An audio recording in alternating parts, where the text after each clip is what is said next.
wake-up call with Cold Omaha on Minnesota's Sports Radio, 105 The Ticket. Pete Grathoff, KC Star, is on the phone right now. Welcome to the show, Pete.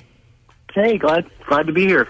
Yeah, good to have you on. We were just talking about Ervin Santana's debut today for the Twins. Are you expecting a hostile reaction from the Kauffman Stadium fans?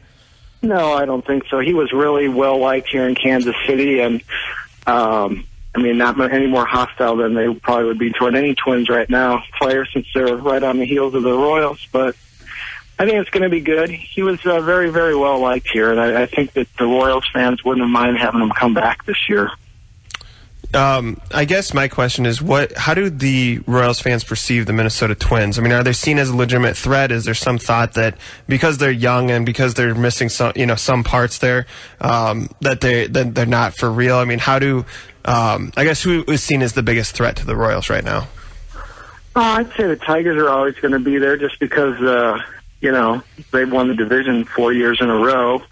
But, for Royals fans, I think they look at the Twins probably a little bit and see themselves, they just kind of are hanging around and doing better than expected. And they keep beating the Royals as they've already taken 2 out of 3 in the series. I think that they're going to perceive them as a legitimate threat. I mean, Paul Molitor deserves a ton of credit. I didn't expect the Twins to do anything, particularly when the Santana suspension came down right before start of the season. I think most people thought that was the death knell, yet here they are in second place and right behind the Royals. So I think fans around here are nervous about them. Kansas City with 2 runs per game through their last 6. Pete, is this anything more than a short-term power outage, or has the Royals' offense been exposed somehow? It might be a little bit of both, which probably doesn't make sense, but they don't exactly have an overpowering lineup to begin with. They're built to get you through 6 innings and get it to the bullpen, scratch out a few runs here or there, but, they don't have a ton of power. And Kendrys Morales had a great first part of the first half of the season, and he's kind of slowed down a little bit. Ditto for Eric Hosmer. So, baseball is such a game of adjustments. And they were so streaky last year, the same thing, where fans around here would just go off on how they couldn't score, and then they would, play lights out for 2 weeks. So they've always been a bit of a streaky team. They got a lot of streaky hitters on their team with Hosmer, Salvi, Perez. Gordon's not swinging the bat well right now. There is some concern about him. Moustakas has finally broken through this year, and I think there's a little bit of concern he's not legitimate. So I think they're going to be all right. They need to obviously score more than 2 runs, but they're capable of doing that. How is Ned Yost perceived over there? I know he got criticism for calling out the fans, and I always believe that it takes one winning season really to fill up the stadium because of season ticket holders, and I think fans out there are smart sports fans. They want to make sure the team's for real. I mean, I know he took them obviously to the World Series and made things close last year, but obviously they haven't won the division, and it seems like a lot of the moves he's made are pretty controversial. Well, it's not as bad as last year. I think he got a lot of grace because they did go to the World Series. In the wild card game against the A's, he brought in Giordano Ventura, in relief, and he gave up a 3-run homer. And when Yost came to yank him, he just got booed unmercilessly. They just let him have it. And 2 weeks later, they're going to the World Series when they won the AL pennant. He was just given a standing ovation going into the dugout after they got the trophy. So winning changes everything. I still think people are not sure what to expect from him, but he sticks with his guys. And I think that the fans around here realize that that's who he is, and he maybe is not the greatest tactician in their minds, but he's got a plan on what he wants to do, and he's shown a little willingness to adjust his plan. He did that last September when they made their kick to the playoffs. And, last year on Twitter, there was, whenever the Royals did something that fans didn't like, there was hashtag Yosted. And this year, I haven't seen it. So I think he's got some grace because he's got that AL championship ring. This is Pete Grathoff of the KC Star. Pete, the Royals have the best bullpen ERA-wise in baseball yet again. One of the key figures in that bullpen, Wade Davis.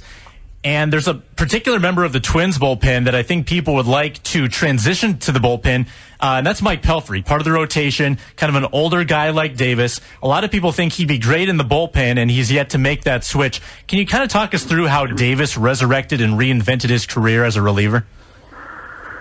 Well, he was a reliever in Tampa, and he came over in the big trade around here where they got James Shields, and the Royals said we're going to put him in the rotation. And, well, he didn't do very well there, and I think what he did is realize that, they're going to use me for an inning. I think that Ned Yost and pitching coach Dave Island sat down and said, you're going to only pitch one inning, a night, and you won't be pitching 2 inning nights in a row. So he could really unleash. It's a different mentality when you're only going to go an inning rather than you're going to face hitters 3 to 4 times as a starter. So he kind of reinvented himself, and I think he's got a little more on his fastball, and I think he's a little bit more willing to challenge hitters at any time when he comes in the 8th inning or 9th. He's spelled for Holland when Holland went on was injured earlier in the year. So I think it's just a change in mentality of knowing, hey, I can attack with everything I've got in my arsenal because I'm only going to be throwing maybe 20 pitches tops rather than having to conserve it and know I'm going to go 100 pitches in a game. So I don't know. He's younger than Pelfrey. I don't know how that transition would go, but maybe it'll work for you guys. One quick question here about the Kansas City Star. I see you've been there for 17 years. Lavelle Neal was there, I believe, for a little while, and you've had like Joe Posnanski, Jason Whitlock. What's it with that paper and kind of the talent you guys got there? Tell you what, the sports editor, who's now the editor of the whole paper, he had an eye for talent for sure. There are just a lot of great writers that he brought in. I wasn't there when Lavelle was there. He had moved on to greener pastures up in Minnesota, but I think Mike Fannin is the editor of the paper, and he definitely can spot talent because Mike Thompson works for ESPN. He came in. Jeff Passan, the Yahoo baseball columnist, Mike hired him. Liz Merrill's with ESPN. Michelle Vopel's with ESPN. I mean, just look at the alumni from the Kansas City Star who are working in national publications, and I think a lot of credit just goes to someone who realizes who's a good writer. This is Pete Grathoff covering the Royals for the KC Star. Last question, Pete. Are the Royals still getting in bench-clearing brawls on a weekly basis? How long has it been since the last one? I think that was all in April. Excuse me. I think a lot of teams early on were like, yeah, you guys made it to the World Series last year, but, we're going to knock you off your throne here or, take you down a notch. And the Royals just were like, hey, we're legit. You can't intimidate us. And they haven't had any of those bench clearing things since April. Still a lot of hard feelings when they were in Oakland about 10 days ago. But nothing's gotten out of hand. They've kept it together. They're a feisty bunch. They're pretty young still, particularly their position players, and they're not going to get pushed around. Enjoy the game this afternoon, Pete, and maybe we'll talk to you later on in the divisional chase, all right?